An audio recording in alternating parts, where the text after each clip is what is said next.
están ustedes? Muy buen día, un gusto de saludarlos.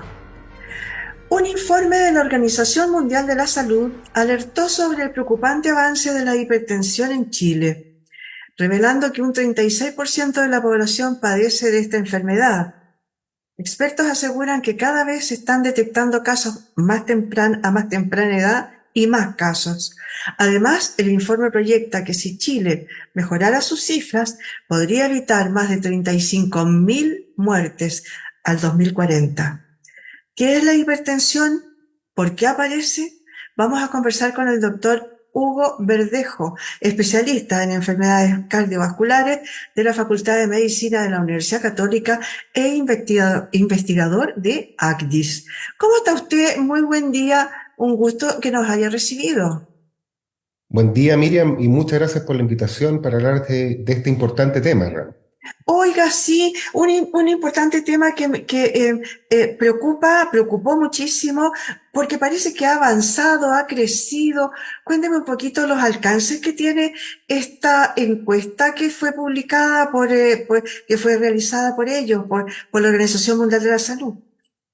Claro, a ver, hay que interpretar con mucha cautela esas ¿Ya? cifras, ¿ya? Ujú. Porque efectivamente la encuesta nacional de salud, que la última iteración yo creo que es del 2017, si no me equivoco, mostraba que efectivamente en población general la hipertensión está presente en algo así como el 25-26% de la población, con un incremento porcentual, digamos, de un punto con respecto a la versión anterior. Así que sabemos que más o menos ese era el número que manejamos en Chile. Ahora, este incremento por sobre el 30% puede obedecer a varias causas. En parte porque, por ejemplo, en el momento en que se hizo la encuesta nacional de salud, algo así como el 60% de las personas no sabía que era hipertensa. Entonces, a veces un mejor diagnóstico puede incidir en un aumento de las cifras sin que sea un aumento absoluto, digamos, sino que Real, efectivamente claro. es más población que está identificada. Ujú. Pero indudablemente estas cifras, digamos, aunque sea el 30 y tanto, el 26 y tanto, siguen siendo muy preocupantes, porque efectivamente la hipertensión es la antesala o es más bien responsable hasta cierta medida de muchos de los cuadros que vemos más adelante en la esfera cardiológica, algo así como el 60% de los accidentes vasculares, gran parte de las insuficiencias cardíacas que nosotros vemos, son consecuencias de hipertensiones tardíamente diagnosticadas y mal controladas. Por lo tanto, esta cifra obviamente nos pone sobre aviso, pero hay que interpretarla más bien como un llamado de atención y un incentivo, digamos, para ser más acuciosos en el diagnóstico y también mucho más estrictos en el tratamiento de esta patología.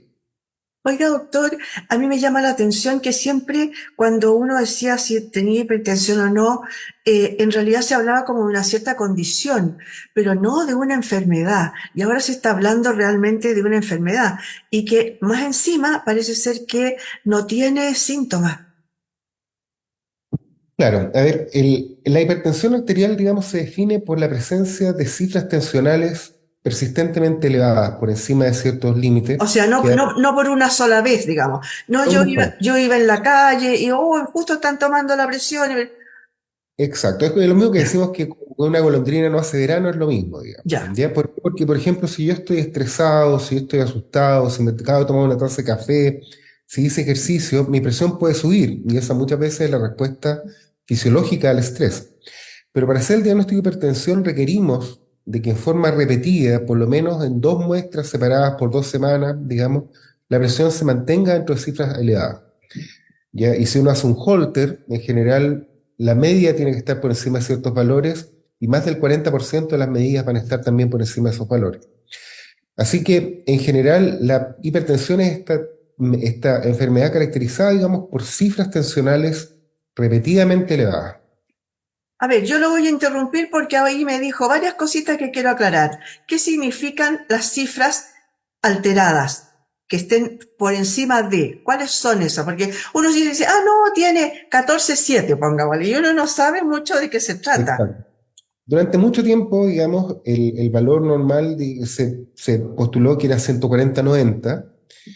Posteriormente ha ido bajando a 135-85 y actualmente 130-80 se considera el límite superior de lo normal.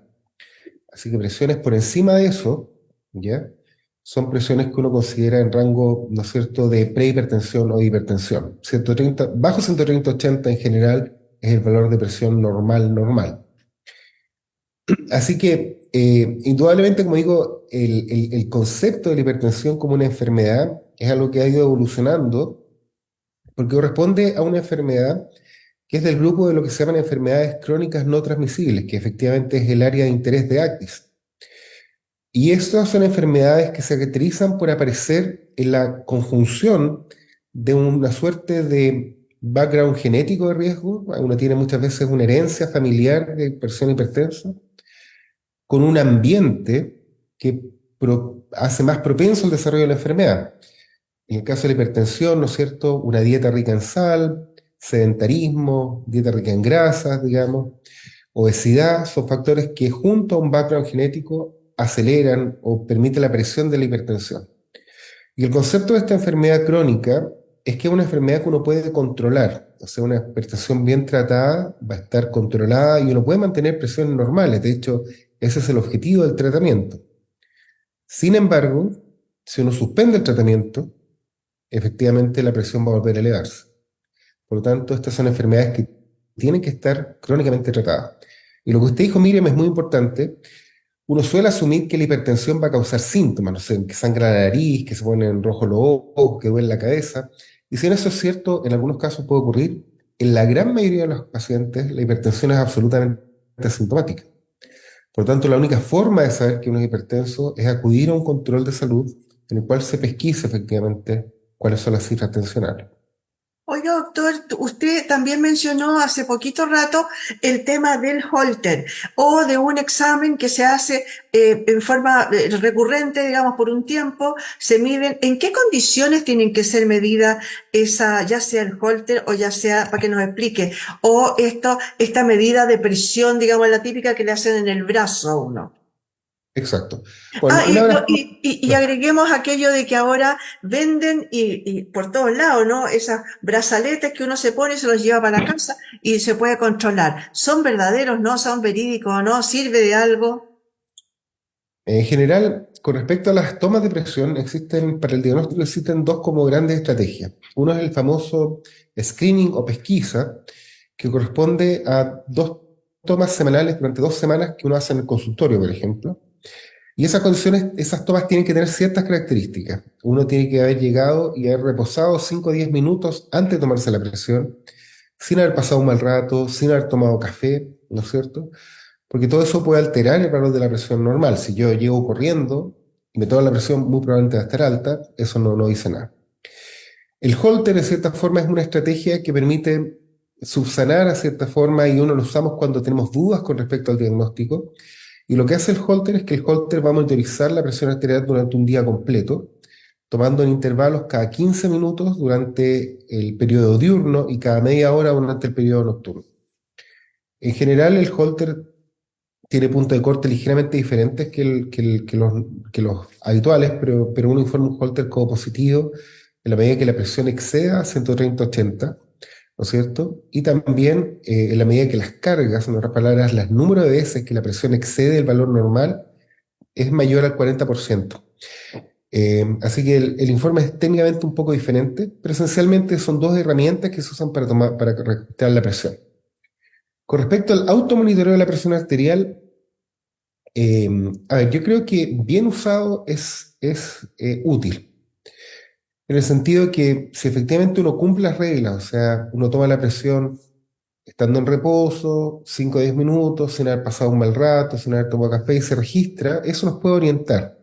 Los tensiómetros de brazo, los que infra acá, son bastante más precisos que los de muñeca en general, ¿ya? Porque estos son muy influidos con respecto a la posición de la mano, ¿ya? Los de muñeca. ¿Cuál es el problema con la toma de presión en la casa? Es que habitualmente la gente se toma la presión exactamente cuando no debería tomarse. En otras palabras, por ejemplo, me duele algo, me tomo la presión. Me tomo un café, me sentía acalorado, me tomo la presión. Y claro, en esos casos la presión puede estar alta porque parte de la respuesta fisiológica al dolor o al estrés es que la presión suba. Por lo tanto, uno tiene que hacer una muy buena educación ¿no es cierto?, para explicar la real utilidad. Porque la hipertensión es una enfermedad crónica. Por lo tanto, lo que uno ve habitualmente es que los ciclos tensionales se van elevando paulatinamente en el tiempo. ¿Ya? Y para los hipertensos, los que usan el medicamento, la toma de presión es una herramienta que nos permite a nosotros, que son los médicos que lo tratamos, darnos cuenta si efectivamente el tratamiento está logrando o no sus objetivos. Pero uno no tiene que angustiarse por una toma de presión alterada, una aislada, digamos. Muchas veces basta con descansar un rato, digamos, y recontrolar unos 30 minutos después y la presión se ha normalizado o se ha acercado más a lo normal. Oye, a ver, tú delante también dijiste algo del tema de que el estrés puede ser también una causa, bueno, obviamente genética, ¿no? El tema hereditario, pero también mencionaste el sodio. Y resulta que el sodio, uno siempre lo piensa como echarle más o menos agua a la sopa, perdón, sal a la sopa, ¿no? Pero resulta que el sodio se usa en un montón de otras cosas, no solamente como sal. Y yo creo que ahí hay un error cuando decimos la sal que usted consume, por ejemplo, con el pan que se come ya es suficiente, no necesita nada más. Pero ¿y cómo lo hacemos con los alimentos que sí contienen sodio y tienen mucho sodio algunos? Claro, el sodio es un problema importante porque indudablemente el consumo de sodio se asocia a a la aparición de hipertensión. En poblaciones con más sodio hay más hipertensos. Y a nosotros los chilenos nos encanta la sal.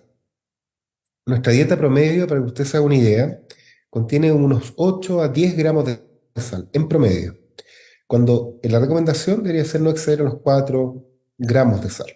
¿Ya? Así que nosotros comemos con el doble de lo que queríamos comer. Entonces, indudablemente, cuando uno enfrenta a población prehipertensa o cuando uno quiere intervenir sobre eso, hay que educar con respecto al consumo de sodio. ¿Ya? Porque hay una serie de malas costumbres. Por ejemplo, la gente recibe el plato y le echa sal antes de probar cómo está. O sea, la Incluso ensalada, antes de haberlo exacto. probado, ya le está echando sal. O sea, yo siempre digo a mis pacientes que en la casa de los hipertensos no hay salero, ¿ya? Porque eso es mala costumbre. Pero en general hay que hacer un esfuerzo no solamente por reducir la cantidad de sal que uno le agrega a los platos y tratar de objetivarla. Habitualmente lo que nos pasa a muchos hombres hipertensos es que es la señora la que cocina, ¿ya? Entonces no tiene ni idea cuánta sal están comiendo. Entonces lo que uno tiene que educar ahí es que la gente mida la sal antes de salar la olla, digamos. Le he dicho una cucharada, por ejemplo, y hacer el esfuerzo consciente y constante de tratar de paulatinamente disminuir el consumo de sodio. Porque no es algo que sea fácil de hacer de un día para otro. Otra cosa que es aparte es obviamente informarse con respecto a las fuentes ocultas de sal, que es un poco lo que usted decía. Por ejemplo, los típicos los caldos en cubo, digamos, o las sopas en sobre, contienen en general muchísimo sodio. Entonces, si bien hay algunas que tienen menos, digamos, uno tiene que acostumbrarse a leer las etiquetas y tratar de comprender, digamos, cuánto sodio está aportando esto. La salsa de soya, ¿no es cierto? En general, todos los productos que son procesados tienen mucho sodio, no solamente como cloruro de sodio, que es la sal común, sino también, por ejemplo, como monoglutamato sódico, ¿ya? Que también aporta sodio, ¿no es cierto? Y que se usan muchas como preservante y como estimulante del sabor. Mención aparte merecen las conservas. Las conservas en general y los productos enlatados tienen muchísimo sodio. Entonces, cuando la gente se pone a comer sano, le da por comer atún, por ejemplo. Ya voy a comer ensaladas con atún. Y lamentablemente el atún en conserva trae muchísima sal. Entonces, para cuidarse de eso, uno tiene que acostumbrarse, cuando uno come un producto que esté conservado o enlatado, digamos, uno tiene que sacar ese producto en un colador y tiene que lavarlo. ¿Ya? Porque de esa forma uno eluye un poco la cantidad de sal que traen por naturaleza este tipo de alimentos. Oiga, doctor, pero es que ahora hasta las galletas dulces le ponen un poquito de sal. Parece ser que se supone que de esa forma tienen mejor sabor, ¿no? Es como más fuerte, digamos, el sabor. Oiga, Exacto. pero a ver, ¿cómo lo hacemos ahora una persona que tiene hipertensión? qué debe hacer y qué no debe hacer. Ya hablamos de la sal, ya hablamos de que tiene a lo mejor que hacer algún tipo de ejercicio. Cuénteme un poquito, porque muchas veces yo he conversado de repente con algunos kinesiólogos y dicen, no, tú eres hipertensa, no puedes hacer ejercicios para arriba, en que uses la parte de arriba de tu cuerpo con peso, por ejemplo. ¿Es verdad? Claro, en general, con respecto al hipertenso, cuando ya tiene el diagnóstico, lo primero que hay que hacer es comprender que el tratamiento de la hipertensión tiene tres grandes pilares. Y esto igual que una mesa de tres patas, digamos. Con una pata menos la cuestión no funciona. Uno es reducir el consumo de sodio en la dieta, que es muy importante. Y eso también es bien desafiante. Como usted dice, la sal hace que muchas cosas sean más palatables. Yo le digo siempre a los pacientes que la prueba de fuego del hipertenso es el verano, porque comer ensalada de tomate sin sal es muy difícil. Entonces uno tiene que acostumbrarse a, por ejemplo, aliñar más, hacer uso de los aliños, el orégano, cibulet, cilantro, el ajo, ají. Todas esas sustancias, digamos, todos los aliños, los aromas, hacen que los productos sean más palatables sin tener necesidad de agregar más sal. Entonces los aliños son amigos del hipertenso, ¿ya? El ají también. El ají, pueden usar ají los hipertensos. Y de hecho muchas veces eso hace que para la ensalada de tomate, como digo, que es siempre el tema, agregándole un poquito de ají, este ají verde, digamos, ajo, hace que el sabor sea harto mejor sin necesidad de tener que echarle gran cantidad de sal. La otra parte son los medicamentos, y los pacientes hipertensos en su gran medida sabemos que van a usar dos o más medicamentos para controlar adecuadamente la presión. Y estos son medicamentos crónicos, por lo tanto, esto de que se me acabó la pastilla no debería ser. Ya, uno sabe que tiene que usar el medicamento, por lo tanto, cuando uno ve que ya le quedan 5 pastillas en el blister, uno tiene que aproximarse a su centro de salud para renovar la receta o a la farmacia para comprar receta. Y la tercera patita es la actividad física, porque como digo, esta es una enfermedad que se inscribe dentro de este grupo de enfermedades y que sabemos que muchas veces no van solas, digamos. O sea, la hipertensión va acompañada de obesidad muchas veces o sobrepeso, va acompañada de resistencia a la insulina, va a un grupo de enfermedades juntas. Así que con respecto a la actividad física, nosotros recomendamos que todos los pacientes que tienen estas enfermedades crónicas hagan actividad física aeróbica, ¿ya? Llámese bicicleta, caminata, baile, trote, natación, digamos. Y la cantidad que tienen que hacer son unos 150 minutos a la semana. ¿Cuánto, perdón? 150 minutos a la 150. semana. Ya, La ya. cantidad de ejercicio que uno tiene que hacer. Digamos, 30 minutos al día si uno quiere tomarse libre el fin de semana. ¿Ya? Puede dividirlo si quieren en dos bloques de 15 minutos, ¿ya? Pero el énfasis ha estado en la actividad aeróbica. El ejercicio isométrico, que es el ejercicio de fuerza, el que usted decía, indudablemente tiene un espacio también en la rehabilitación cardiovascular y un espacio, por ejemplo, en las dietas para bajar de peso, pero no es lo no primordial acá. Probablemente se puede incorporar después en la medida que la hipertensión esté bien controlada, ¿ya? Pero el énfasis está, como el punto de vista de prevención cardiovascular, en el ejercicio aeróbico para estos pacientes. Oye, doctor, a ver, ¿hay algún tipo de medicamento que pueda también provocar alzas de presión? Sí, existen algunos medicamentos que pueden provocar alza de presión. Eh, por ejemplo, en general, cualquier medicamento que tenga algún efecto como adrenérgico, como que aumente la secreción de algunas sustancias, por ejemplo, le digo, los medicamentos descongestionantes, ¿ya? Ahora que estamos todos resfriados, todos estos estos antihistamínicos que tienen la letra D, o muchos de los compuestos, digamos, medicamentos compuestos antigripales, tienen medicamentos similares a la pseudoefedrina, y la pseudoefedrina puede aumentar la presión arterial. Por lo tanto, en general, en pacientes hipertensos, nosotros recomendamos que, si están resfriados, usen paracetamol, ¿ya? No usen medicamentos de este tipo. Muchos de los antiinflamatorios tienen cierto efecto también para subir la presión, así que en general, cuando uno tiene que usar antiinflamatorios, ibuprofeno, no sé, con naproxeno o cualquier de eso, uno recomienda que se usen por un periodo de tiempo limitado, no más de 5 o 7 días, ¿ya? Obviamente algunas sustancias como la cafeína, la teína, la mateína, ¿ya? Aumentan la presión arterial y se están presentes muchas veces no en medicamentos, pero sí, por ejemplo, en estos compuestos que se venden para bajar de peso, que tienen, digamos, esta sustancia. ADAN. energéticas, tienen una gran cantidad de cafeína, así que también son medicamentos que no están recomendados o no deben usar los hipertensos porque efectivamente puede subir la presión mucho. Hugo, cuéntame, ¿por qué es importante el ejercicio, la actividad física más bien, más que ejercicio? La actividad física, ¿en qué implica, por qué tendría que ayudar a las personas hipertensas? ¿Solamente por la baja de peso? ¿Porque a lo mejor hay mayor circulación sanguínea? Cuéntanos un poco por ahí. Bueno, los beneficios del ejercicio son bastante múltiples realmente y cada vez más interesantes. Efectivamente, como digo, la hipertensión, al igual que otras enfermedades crónicas no transmisibles, se inscribe, digamos, dentro de una genética susceptible con un ambiente de riesgo. El punto es que este ambiente de riesgo, que es la mala dieta, obesidad, estrés, todo eso, permite la presión no solamente de hipertensión, sino que también de otras enfermedades. Muchas de las personas que nos están viendo tendrá un amigo, por ejemplo, es hipertenso y diabético, o hipertenso con el colesterol alto. Y lamentablemente todas estas enfermedades, a la larga, producen daño cardiovascular, porque, por ejemplo, la diabetes con hipertensión hacen que el depósito de grasa en las paredes de las arterias sea mucho más rápido y mucho más agresivo. Así que la dieta y el ejercicio tienen un rol preponderante porque no solamente estamos ayudando al control de hipertensión. De hecho, el ejercicio físico por sí solo reduce un poquito la presión arterial, no mucho, pero reduce un par de milímetros de mercurio la presión arterial, sino también porque estamos previniendo la aparición de otras enfermedades que muchas veces van asociadas a la hipertensión. ¿Ya?